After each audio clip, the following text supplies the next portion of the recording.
ঝিনাইদহে মাদক সিন্ডিকেটের নতুন মাফিয়ার সাবেক সেনা সার্জেন্ট তৌহিদ। সীমান্ত জুড়ে বিস্তৃত মাদক কারবারি চক্রের অন্যতম প্রধান নিয়ন্ত্রক তিনি। ইয়াবা, ফেন্সিডিল ও হেরোইন সিন্ডিকেট পরিচালনায় গড়ে তুলেছেন সংগঠিত নেটওয়ার্ক। প্রশাসনের নীরবতা নিয়ে উঠেছে প্রশ্ন। বিস্তারিত দেখুন ঝিনাইদহ থেকে সাবিত কাউসারের পাঠানো 5 পর্বের ধারাবাহিক অনুসন্ধানী প্রতিবেদনের দ্বিতীয় পর্বে। ঝিনাইদহ জেলার সীমান্তবর্তী এলাকায় কথিত মাদক সাম্রাজ্যের বিস্তার নিয়ে অনুসন্ধানে উঠে এসেছে নতুন এক নাম। নিজেকে সাবেক সেনা সার্জেন্ট পরিচয় দেওয়া তৌহিদকে ঘিরে স্থানীয়দের মধ্যে নানা অভিযোগ ও আলোচনা দীর্ঘদিন ধরেই চলছিল। অনুসন্ধানে জানা গেছে, ইয়াবা, ফেন্সিডিল ও হেরোইন সংশ্লিষ্ট বিতর্কে বাংলাদেশ সেনাবাহিনী থেকে চাকরি হারানোর পর থেকেই তিনি অপরাধ জগতের সঙ্গে ঘনিষ্ঠভাবে জড়িয়ে পড়েন বলে দাবি একাধিক সূত্রের। স্থানীয় সূত্রে জানা যায়, চাকরিচ্যুত হওয়ার পর তৌহিদ তার আরেক সহযোগী আনোয়ার ও কাজী বাবুকে সঙ্গে নিয়ে সীমান্ত কেন্দ্রিক মাদক বাণিজ্যে সক্রিয় হন।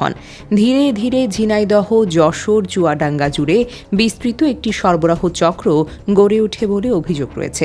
সূত্রগুলোর দাবি, সীমান্ত দিয়ে মাদক সংগ্রহ করে তা দেশের বিভিন্ন অঞ্চলে ছড়িয়ে দিতে সংগঠিতভাবে কাজ করে এই সিন্ডিকেট। স্থানীয়রা জানিয়েছেন, ঝিনাইদহ শহরের একটি দোকানঘরকে কেন্দ্র করে পরিচালিত হয় এই নেটওয়ার্কের গুরুত্বপূর্ণ কার্যক্রম। অভিযোগ রয়েছে, ওই স্থান থেকে মাদকের চালান সমন্বয়, যোগাযোগ রক্ষা, অর্থ লেনদেন সংক্রান্ত সিদ্ধান্ত নেওয়া হয়। এলাকাবাসীর ভাষ্য অনুযায়ী তৌহিদের নেতৃত্বে গড়ে ওঠা নেটওয়ার্কের সরবরাহ, পরিবহন, অর্থ সংগ্রহ ও খুচরা বিতরণের জন্য আলাদা আলাদা স্তর রয়েছে। সূত্র জানায়, সীমান্ত রুট ব্যবহার করে ইয়াবা, ফেন্সিডিল ও হেরোইন সংগ্রহের পর স্থানীয় পর্যায়ে একটি বিস্তৃত খুচরা নেটওয়ার্কের মাধ্যমে তা বিক্রি করা হয়।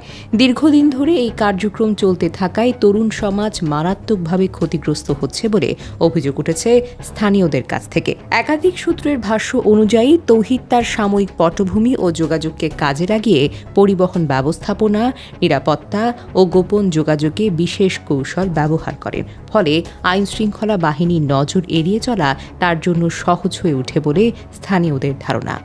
এ বিষয়ে সংশ্লিষ্ট আইনশৃঙ্খলা বাহিনীর একাধিক দায়িত্বশীল কর্মকর্তার সঙ্গে যোগাযোগের চেষ্টা করা হয় বলেও আনুষ্ঠানিক কোনো বক্তব্য পাওয়া যায়নি। সচেতন মহল মনে করছে, একজন চাকরিচ্যুত সাবেক সেনা সদস্য কিভাবে এত বড় মাদক সরবরাহ চক্র গড়ে তুললেন এবং দীর্ঘদিন ধরে সক্রিয় থাকতে পারলেন তা গভীরভাবে খতিয়ে দেখা এখন সময়ের দাবি। ধারাবাহিক অনুসন্ধানী প্রতিবেদনের পরবর্তী পর্বে থাকছে সিন্ডিকেটের অর্থ লেনদেন, নৈপথ্যের প্রভাবশালী ব্যক্তিদের ভূমিকা এবং বিস্তৃত নেটওয়ার্কের আরও বিস্তারিত তথ্য। চোখ রাখুন অগ্রযাত্রা প্রতিদিন।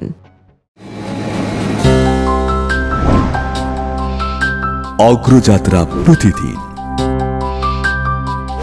নির্ভীক প্রত্যয়ে উজ্জীবিত।